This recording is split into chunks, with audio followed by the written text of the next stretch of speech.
तर नमस्कार विद्यार्थी मित्रांनो, तर आज आपण इयत्ता 10वीतील भूगोल या विषयाची प्रथम घटक चाचणी पाहणार आहोत। तर विद्यार्थी मित्रांनो, हा पेपर एकूण 20 गुणांचा आहे व हा पेपर तुम्हाला सोडवण्यासाठी 1 तास वेळ दिला जाणार आहे। तर विद्यार्थी मित्रांनो, व्हिडिओ अतिशय महत्त्वपूर्ण आहे, त्यामुळे तुम्ही हा व्हिडिओ संपूर्ण पहा आणि या व्हिडिओमधील दिलेल्या प्रश्नपत्रिकेचा व्यवस्थित सराव करा। आणि तुम्हाला जर अजून कोणत्याही इतर विषयाच्या प्रश्नपत्रिका पाहिजे असतील तर मला कमेंटमध्ये सांगा, मी त्या तुम्हाला देण्याचा प्रयत्न नक्कीच करेल। आणि हो, तुम्ही जर आपले मिस्टर यूट्यूब चॅनलवरती नसाल तर चॅनलला सबस्क्राईब करा, कारण की मी तुम्हाला अशाच प्रकारे प्रत्येक विषयाच्या प्रश्नपत्रिका देणार आहे। त्यामुळे चॅनलला सबस्क्राईब करा आणि या व्हिडिओला लाईक करून हा व्हिडिओ तुमच्या मित्रांना नक्की शेअर करा। चला तर मग आपण ही प्रश्नपत्रिका पाहण्यास सुरुवात करूयात।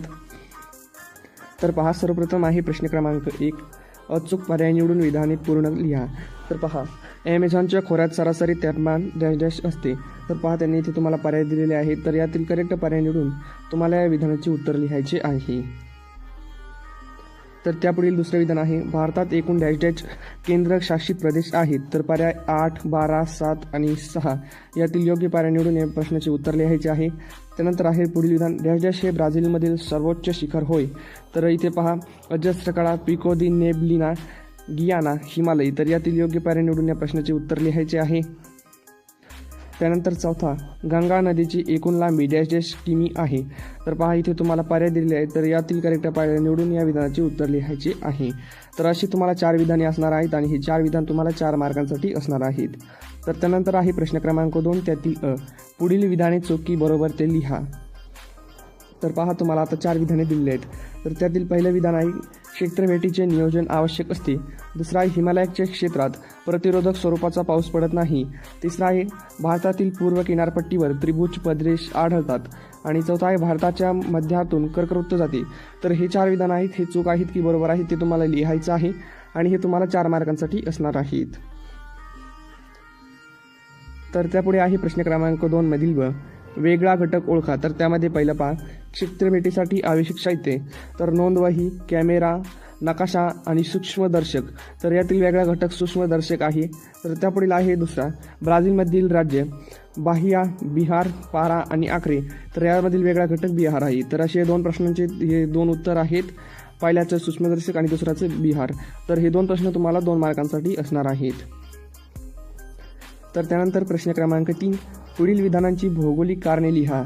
तर पहा, त्यामध्ये पहिला प्रश्न आहे, ब्राझील देशातील उच्चभूमीच्या ईशान्य भागात पाऊस अतिशय कमी पडतो। दुसरा आहे, ब्राझील देशास जगाचा कॉफी पॉट असे संबोधले जाते। तिसरा आहे, भारताच्या पूर्व किनाऱ्यावर नैसर्गिक बंदरे कमी आहेत। आणि चौथा प्रश्न आहे, ब्राझीलमध्ये नियमित हिमवर्षा होत नाही।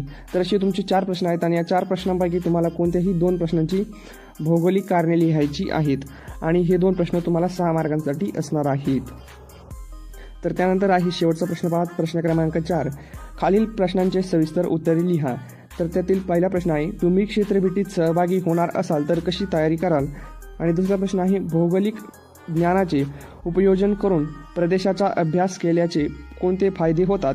तर असे 2 प्रश्न आहेत आणि या 2 प्रश्नांपैकी तुम्हाला कोणत्याही एका प्रश्नाचे सविस्तर उत्तर लिहायचे आहे आणि ते तुम्हाला 4 मार्कांसाठी असणार आहे।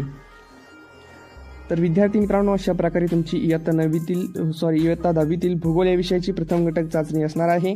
तर विद्यार्थी मित्रांनो, आपल्या मिस्टर यूट्यूब चॅनलवर नवीन असाल तर चॅनलला सबस्क्राईब करा, कारण की मी तुम्हाला अशाच प्रकारे प्रथम सत्राच्या द्वितीय घटक चाचणीच्या व वार्षिक पेपर देणार आहे। त्यामुळे चॅनलला सबस्क्राईब करा आणि ह्या व्हिडिओला लाईक करून हा व्हिडिओ तुमच्या मित्रांना नक्की शेअर करा।